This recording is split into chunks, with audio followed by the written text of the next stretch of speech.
comment ça va se passer en fait cet après-midi. On va vous faire des petites situations en salle pour un petit peu vous amener au sport et voir un petit peu ce que ça peut donner le sport et comment ça peut vous aider dans votre situation actuelle. On va d'ailleurs se présenter dans un premier temps, nous pourquoi on est là, qu'est-ce qu'on a fait avant. On va voir un petit peu le développement personnel et le sport, comment ça peut aider, le goût à l'effort et la motivation, l'hygiène de vie, votre hygiène de vie, comment ça peut se passer actuellement, et après on fera une petite question-réponse, voir si vous avez des petites questions en rapport avec le sport ou autre. On met en place ici, et tous ces petits éléments théoriques, vraiment on va essayer d'utiliser ça très rapidement, d'accord, mais essayer d'être vraiment beaucoup sur le terrain, essayer de vous mettre un petit peu en mouvement, en action, pour que vous puissiez faire la relation entre l'effort et ce que vous pouvez en tirer directement, tout simplement. Ça marche? Si à tout moment vous avez des questions, des doutes, des peurs, des joies, n'hésitez surtout pas à me les partager, d'accord? Si vous voulez rebondir là-dessus et par rapport à ce qu'on va faire, il n'y a aucun problème. Le but du jeu, c'est d'essayer de reconstruire la pyramide que vous avez là sur un autre point sans jamais reposer un poids plus gros que l'autre. Voilà. On voit que ça yes. Voilà.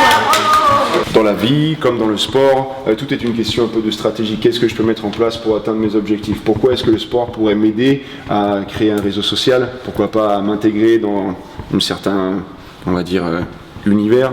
Pourquoi pas par le sport? Pourquoi pas par d'autres choses? Par d'autres associations, d'autres ateliers que vous allez faire pour justement élargir vos connaissances et vos aptitudes et vos capacités à progresser et aller chercher ce dont vous avez besoin pour arriver à trouver un emploi. Voilà, c'était juste ce petit biais là. Après on va transpirer un peu. Toutes les équipes, vous allez vous placer vers le miroir.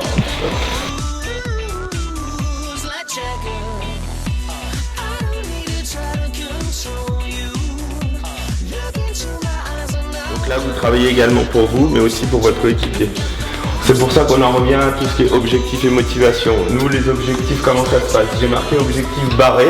Pourquoi? Parce que l'absence d'objectif, que ce soit dans le sport ou que ce soit dans votre vie professionnelle pour la recherche d'un emploi, et bien en fait, ça va être la cause de quoi? Du mal-être, du malaise, du mal de vivre. Et si vous n'avez pas d'objectif, vous n'arriverez pas à avancer. Donc pour avancer aussi, il faudra une motivation. Donc là, la motivation, peut-être, c'était de travailler à deux. Peut-être vous allez travailler pour quelqu'un d'autre. Et là, donc si vous n'avez pas de motivation, obligatoirement on arrive à quelque chose qui est l'échec. Voilà, donc il faut toujours essayer de trouver cette motivation. Pour trouver cette motivation, c'est se poser les bonnes questions. Donc là, pour vous, par exemple, pour la recherche d'emploi, ce serait quel type d'emploi j'ai envie de faire? Qu'est-ce que j'ai vraiment envie de faire de ma vie? Quels sont les moyens que je vais me donner pour arriver à trouver ce poste?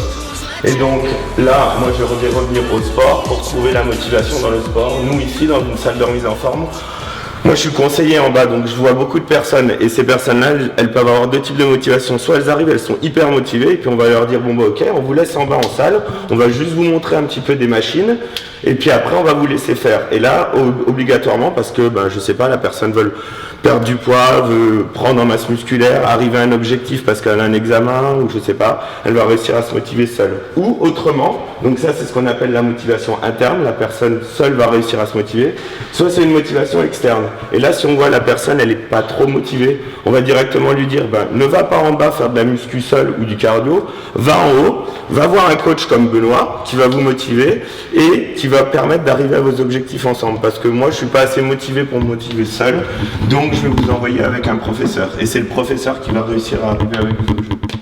Le sport, nous, on essaye de l'intégrer vraiment comme dans une stratégie de vie, une qualité essentielle pour essayer de progresser un petit peu dans la vie. C'est pour ça qu'on vous a fait des petits schémas pour vous montrer un petit peu à quoi c'était utile de faire du sport, parce que nous, on est là pour ça, pour vous montrer à quoi c'est utile. Donc le sport, en fait, ça va vous permettre d'acquérir des capacités, des habiletés différentes, à la fois physiques. Pourquoi ça peut vous aider au niveau physique? Parce que par exemple, si on fait du sport, on peut essayer de travailler par exemple une posture pour travailler le dos, pour essayer de mieux se tenir plutôt que d'être recourbé comme ça. Ça peut permettre de montrer qu'on est bien, on est en confiance. Également comportemental, comme on disait, c'est les réseaux sociaux permettent de communiquer. Si on est dans une association, qu'on est dans un club, ou même si on va faire du sport dehors avec des amis, on permet de tisser un réseau social et avoir plus de connaissances. Et également cognitif, et ça va être plus quand vous aurez un poste au niveau cognitif, comme ce jeu-là, permettre de prendre des bonnes décisions au bon moment. Donc ça, c'était vraiment au niveau cognitif. Toutes ces habiletés, ça va vous permettre d'être performant après, et cette performance, elle va arriver à la réussite. Et la réussite, obligatoirement, passera par la confiance en soi. Peut-être ce côté donc physique, santé, développer une qualité. Oui, d'accord, l'endurance, la force, peut-être la meilleure posture, ce que vous a dit Clément tout à l'heure. Ouais, ça on l'a dit. Le côté mental, ça je suis d'accord aussi. Être dans le sport en situation de réussite, déjà faire la démarche de venir ici, c'est déjà une très belle chose et ça je vous en félicite encore. Je pense qu'on a dû vous le dire aussi, mais ça fait toujours du bien. C'est déjà bien d'avoir cette démarche là et en plus de venir faire peut-être pourquoi pas du sport ici, en salle, à l'extérieur, vous donner ce goût de la motivation pour progresser toujours. Je suis d'accord avec ça aussi, ce que vous m'avez dit. Il m'en manque peut-être deux, le plus simple. Le retour sur soi, le feedback, Ouais. c'est-à-dire mieux se connaître, ses limites, c'est-à-dire voir en fonction de ses objectifs, de voir ses capacités actuelles tout du moins. Ouais.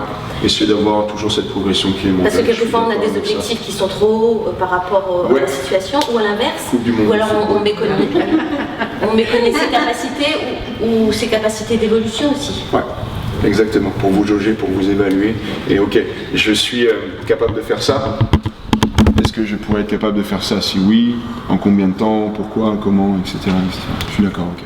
Si je viens ici, je vais pouvoir essayer de commencer à rencontrer un peu du monde, un bénéfice social, bien sûr, s'intégrer. Ici, on a, par exemple, ce midi, j'ai fait un cours de vélo à côté. Je connais un peu tout le monde, ça fait un moment qu'on travaille ensemble, mais j'ai de tout. D'accord, des retraités, des étudiants, des dentistes, des médecins, des informaticiens, des assureurs, j'ai tous ces gens-là qui sont ici.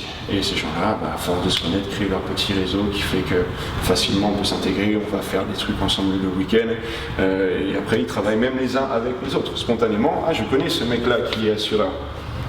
Pourquoi je n'irais pas le voir lui spontanément plutôt qu'un autre? Pourquoi je pourrais pas essayer de discuter un peu avec lui? Tu fais quoi toi? Moi je fais ça. Je connais quelqu'un qui cherche, pourquoi pas, pour travailler. Voilà peut-être aussi une idée, un petit peu plus loin, dans le réseau social. Ça rejoint ce qu'on disait tout à l'heure. Ok? Ça va vous à peu près pour ça? Vous voyez d'autres choses ou pas?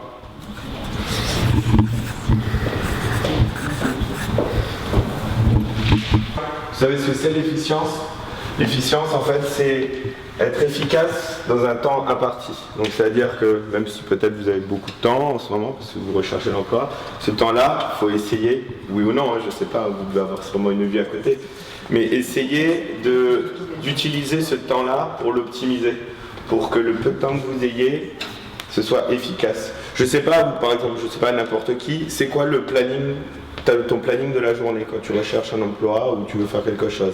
C'est quoi le planning de ta journée? Tu démarres par quoi et tu finis par quoi?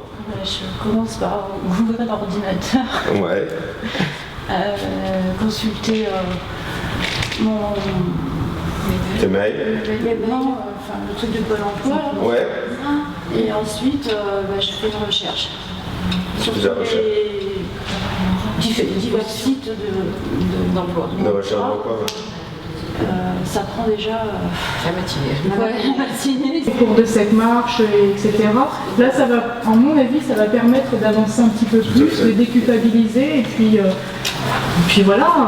Et c'est pas une perte de temps. C'est pas une perte de temps, c'est du bon temps, du moral à nouveau. C'est garder ses connexions sociales avec les gens. Exactement. C'est comme tu disais, il y a une période où faut travailler, il faut faire quelque chose, on est obligé pour avancer, et après il faut se faire plaisir. Voilà. Et c'est l'image. derrière. Ouais, plus efficace derrière. Et c'est ça, se décoller cette étiquette. Je suis demandeur d'emploi, je suis que là-dedans. Non, il y a aussi autre chose, il faut avancer sur autre chose. Et ce côté plaisir. Se faire plaisir. Parce que si on est bien dans sa tête, je pense qu'après pour affronter un entretien d'embauche, ça se ressent. Bien sûr. Quelqu'un qui va dans une bonne dynamique.